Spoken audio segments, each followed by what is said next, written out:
सभी व्यूवर्स को नमस्कार। मैं डॉक्टर पवन ओबराय स्वागत करता हूं आपके अपने YouTube channel study with doctor Pavan Oberoi पर। तो व्यूवर्स, आज फिर से इस वीडियो में हम डिस्कस करेंगे सीसीएस यूनिवर्सिटी मेरठ का जो बीए थर्ड ईयर में इकोनॉमिक्स का न्यू पेपर आया है, आपका economics growth and international trade. तो पार्ट नंबर 2 में आज इसका डिस्कस कर रहा हूँ। पार्ट नंबर 1 मैंने कल डिस्कस किया था, उसमें 25 क्वेश्चन मैंने डिस्कस किए थे। इसमें कुछ 20-25 क्वेश्चन मैं और आज आपसे डिस्कस करूंगा।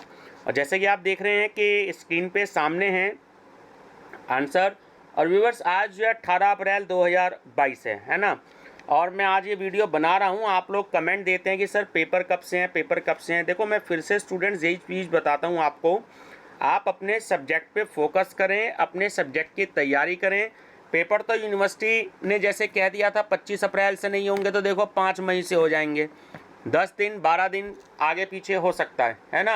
तो आप अपनी, अगर ये मन में आपने मेंटलिटी बना लिया कि भैया जब तक डेट शीट नहीं आएगी तब तक हम तैयारी नहीं करेंगे, तो आप अपने जो है ना खुद खिलवाड़ कर रहे हो अपनी एजुकेशन के साथ में, अपने फ्यूचर के साथ में।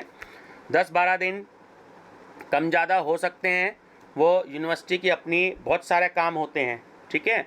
बहुत सारे कोर्सेज़ के पेपर्स कराने होते हैं, इस समय सेमेस्टर वाइज चल चुके हैं। तो डेट शीट आ जाएगी, आप बस अपनी स्टडी पे फोकस करें, ठीक है। तो ये रेगुलर और प्राइवेट दोनों में है। पार्ट नंबर 2 है, मैंने प्लेलिस्ट इसकी बना दी है। तो आप जब भी इससे क्वेश्चन स्टडी करें, कोई सा भी पार्ट किसी भी स्टूडेंट्स के पास अगर पहुंच जाता है तो आप सीधा उसकी प्लेलिस्ट पे आइएगा और उसमें आप सारे पार्ट जो हैं वो कर सकते हैं। लगभग 551 एमसीक्यूज मेरे पास में हैं, कुछ मैं और भी तैयार कर रहा हूं, तो ये मैं आपसे डिस्कस करता रहूंगा, ठीक है व्यूअर्स। चलिए, तो क्वेश्चन नंबर 26 है कि विकास के मापक माने गए हैं। देखिए, विकास के मापक तीनों माने गए हैं, राष्ट्रीय आय वृद्धि मापदंड भी और प्रति व्यक्ति आय वृद्धि मापदंड भी, उपभोग स्तर में वृद्धि मापदंड भी। तो डी ऑप्शन आपका इसमें सही है, उपयुक्त सभी। राइट हैंड साइड पर आप देख सकते हैं आंसर जो है वो सामने मेंशन है। 27 है कि आर्थिक विकास के अंतर्गत संरचनात्मक परिवर्तन का क्या अर्थ है। तो ए ऑप्शन बहुत अच्छा क्वेश्चन है कि परंपरागत समाज का आधुनिक औद्योगिक अर्थव्यवस्था में बदल जाना। जब आर्थिक विकास की दर शून्य हो तो हमें समझना चाहिए, ये भी बहुत ही इंपॉर्टेंट क्वेश्चन है। देखिए, जब आर्थिक विकास की दर शून्य होती है तो हमें समझना चाहिए कि जो हमारे देश की राष्ट्रीय आय है ना, उसमें कोई वृद्धि नहीं हो रही है, ठीक है। सी ऑप्शन करेक्ट है कि राष्ट्रीय आय में वृद्धि नहीं हो रही है। विकास का अर्थशास्त्र है, तो देखिए विकास का अर्थशास्त्र तीनों ऑप्शन इंक्लूडेड हैं इसमें। वो सूक्ष्म अर्थशास्त्र भी है, सूक्ष्म स्थैतिक भी है और व्यापक एवं गत्यात्मक भी है। तो डी ऑप्शन करेक्ट है, उपयुक्त सभी सत्य हैं। निम्न में से असंबद्ध कथन को अंकित कीजिए कि आर्थिक विकास एक ऐसी प्रक्रिया है जिससे, देखिए आर्थिक विकास एक ऐसी प्रक्रिया है जिससे, ऑप्शन डी करेक्ट है, कि आय का वितरण समान होता है। एक अर्धविकसित देश में छिपी हुई बेरोजगारी जो ये होती है, ये बचत का संभाव्य साधन है। किसी भी देश की जो अर्धविकसित देश में छिपी हुई बेरोजगारी होती है, वो बचत का संभाव्य साधन होती है, ठीक है। बी ऑप्शन इसका राइट आंसर है। आर्थिक विकास के साथ परिवर्तन होता है, तो देखिए आर्थिक विकास के साथ जो परिवर्तन होता है, तो इसमें सी ऑप्शन जो है वो आपका करेक्ट है, वो होता है आपका कृषि से दूर। जैसे जैसे अर्थव्यवस्था विकसित होती है, राष्ट्रीय आय में तृतीय क्षेत्र का अंश क्या होता है, वो बढ़ता जाता है। देखिए, एक तो प्राथमिक क्षेत्र होता है, एक द्वितीय क्षेत्र होता है और एक तृतीय क्षेत्र होता है। तो 3 क्षेत्र होते हैं। तो इसमें सी ऑप्शन करेक्ट है कि जैसे जैसे अर्थव्यवस्था विकसित होती है, राष्ट्रीय आय में तृतीय क्षेत्र का जो अंश है वो बढ़ता जाता है। नकर्स के अनुसार, देखिए नाम है ये विद्वान का, इकोनॉमिक्स का, अर्थशास्त्री का।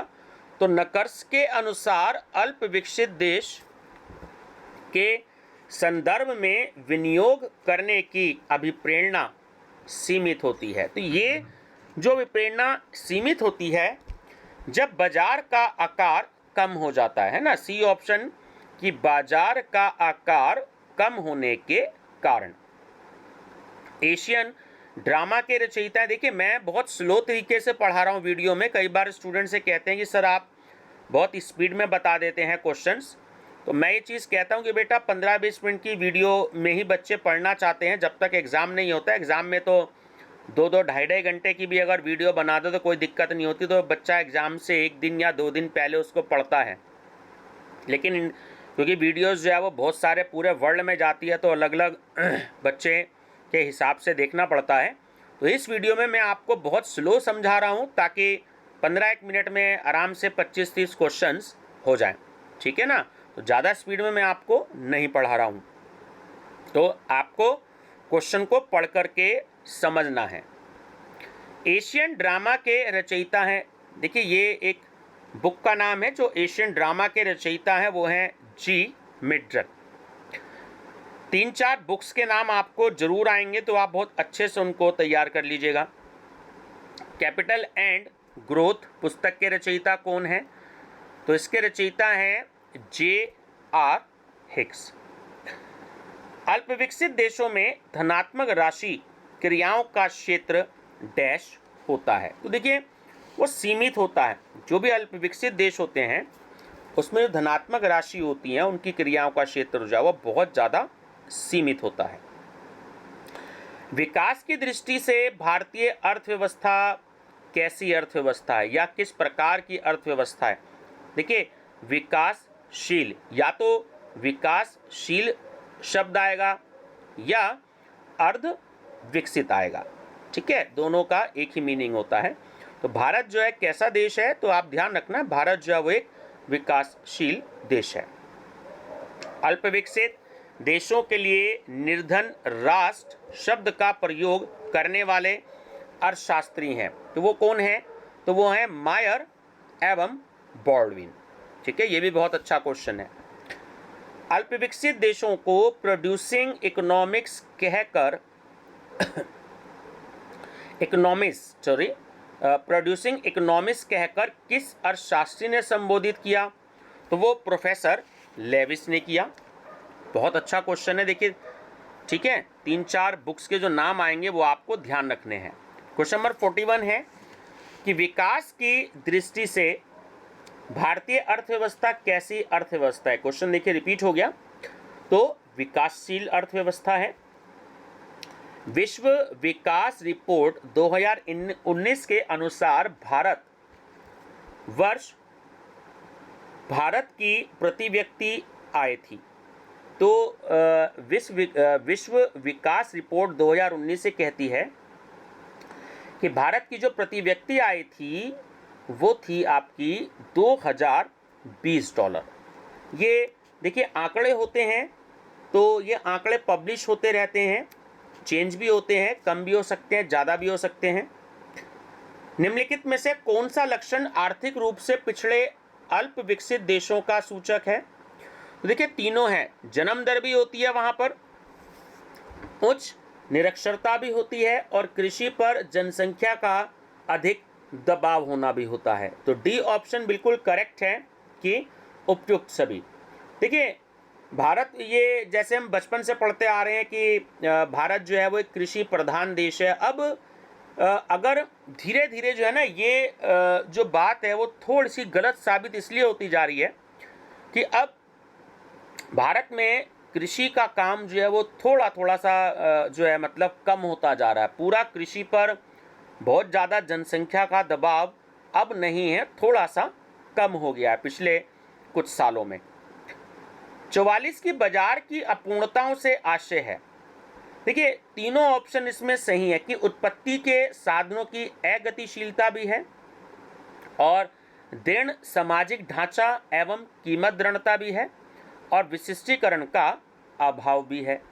तो डी ऑप्शन इसमें सही है कि उपयुक्त सभी सत्य हैं। बाजार की अपूर्णताओं से आशय है, तो बाजार की बाजार की अपूर्णताओं का परिणाम होता है।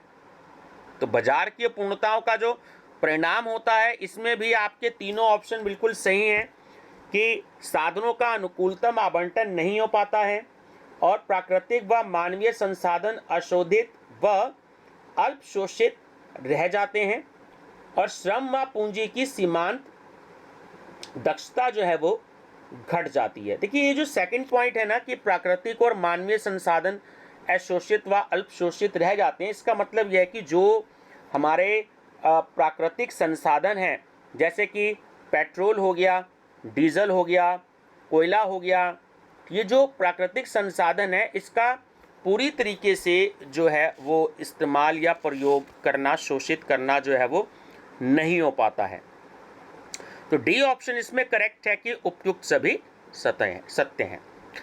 एक निर्धन देश को विषैले चक्र का सामना करना पड़ता है, तो वो क्यों करना पड़ता है? उसमें सी ऑप्शन करेक्ट है कि पूंजी की पूर्ति व मांग से संबंधित होने के कारण। अब पूंजी के मांग पक्ष से संबंधित गरीबी के दुष्चक्र को तोड़ने के लिए रैगनर नकरसे ने सिफारिश की है। तो इन्होंने संतुलित विकास की सिफारिश की है। ठीक है, संतुलित विकास बहुत इंपॉर्टेंट क्वेश्चन है, ये ध्यान रखिएगा। 48वां क्वेश्चन ये बहुत इंपॉर्टेंट है कि गरीबी का दुष्चक्र किसने प्रस्तुत किया? तो गरीबी का जो दुष्चक्र है वो प्रस्तुत किया प्रोफेसर नकरसे ने। ठीक है, ऑप्शन नंबर जो बी है वो सही है, ध्यान रखिएगा, ये बहुत इंपॉर्टेंट क्वेश्चन है। और मैं फिर से बता दूं, जो बच्चे वीडियो देख रहे हैं ना, तो इकोनॉमिक ग्रोथ की मेरी प्लेलिस्ट बनी हुई है, क्योंकि सीसीएस यूनिवर्सिटी में पेपर सन 2013 से था, तो मेरे को पास 2016 से ऑलरेडी क्वेश्चन पेपर्स थे, तो मैंने 4-5 साल के क्वेश्चन पेपर अपलोड कर रखे हैं। तो आप लोग प्लेलिस्ट विजिट कर लीजिएगा इकोनॉमिक ग्रोथ एंड डेवलपमेंट के नाम से। तो प्रीवियस ईयर के पेपर्स आपको उसमें हिंदी इंग्लिश दोनों मीडियम में मिल जाएंगे, तो आपको उससे बहुत हेल्प मिलेगी। बस इसमें इंटरनेशनल ट्रेड का जो पोर्शन है वो थोड़ा सा और जोड़ दिया है और थोड़ी सी जो है इसमें सिलेबस कम कर दिया है, लेकिन आप उसकी स्टडी जरूर कर लीजिएगा, आपको उसमें से काफ़ी क्वेश्चंस मिलेंगे। अल्प विकसित देश विश्व की गंदी बस्तियां हैं, ये भी बहुत इंपॉर्टेंट क्वेश्चन है। यह किसने कहा? यह कहा प्रोफेसर केरन क्रॉस ने।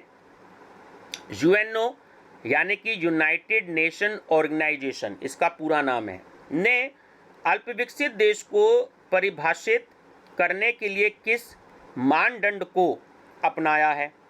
तो उन्होंने प्रति व्यक्ति वास्तविक आय को अपनाया है। ठीक है, प्रति व्यक्ति वास्तविक आय को, बहुत ही इंपॉर्टेंट क्वेश्चन है।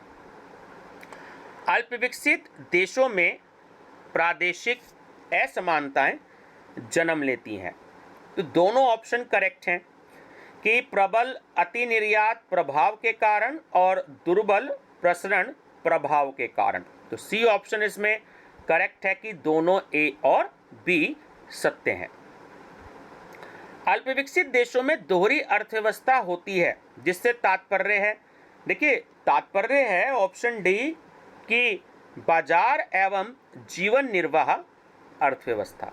ठीक है, बाजार एवं जीवन निर्वाह अर्थव्यवस्था, तो डी जो है वो इसका राइट ऑप्शन है। 53, देखिए अच्छा क्वेश्चन है ये कि नकरसे के अनुसार एक अर्ध विकसित देश में छिपी हुई बेरोजगारी है, तो वो है ऑप्शन नंबर बी की बचत का एक संभाव्य साधन। 54, अल्प विकसित देशों में निम्न क्षेत्र में आय की अधिक समानताएं पाई जाती हैं, तो वो होता है सेवा क्षेत्र, जो सर्विस सेक्टर होता है, इसमें आय की अधिक असमानताएं पाई जाती हैं। 55 है, अल्प विकसित देशों में उत्पत्ति के साधनों में डैश पाई जाती हैं, तो उसमें गैर अनुपातिकता पाई जाती है। ठीक है, गैर अनुपातिकता। तो व्यूअर्स 55 क्वेश्चन है, लगभग जो है इसमें 30 क्वेश्चन हो गए, 31 क्वेश्चन। तो इससे आगे के जो क्वेश्चंस हैं वो मैं आपसे अगली वीडियो में डिस्कस करूंगा। थोड़ा सा मेरी कोशिश ये है कि 14-15 मिनट की वीडियो बन जाए, क्योंकि थोड़ा सा स्लो समझा रहा हूँ इसमें, क्योंकि जैसे कुछ टॉपिक बहुत इजी होते हैं उसको मैं जल्दी करा सकता हूँ, लेकिन ये मैं थोड़ा सा स्लो बोल रहा हूँ ताकि आप क्वेश्चन को बहुत अच्छे से पढ़ें, समझें, ताकि जो है आप एक दो बार उस क्वेश्चन को अच्छे से रीड करें और आपको याद हो जाए। और मैं आपको फिर से बता देता हूं कि प्लेलिस्ट विजिट कर लीजिएगा इकोनॉमिक ग्रोथ एंड डेवलपमेंट की, ठीक है। 45 रुपीज़ आप पे करके जो है गूगल पे, फ़ोनपे, पेटीएम से, जो डिस्क्रिप्शन बॉक्स में मोबाइल नंबर है, आप ये PDF जो है मुझसे ले सकते हैं। इसमें लगभग 551 MCQs हैं, और भी अभी मैं MCQs तैयार कर रहा हूँ, तो वो भी उसके साथ आपको प्रोवाइड करा दिए जाएंगे, ठीक है व्यूवर्स। बने रहिएगा मेरे चैनल पे study with doctor Pavan Oberoi पर। Thank you.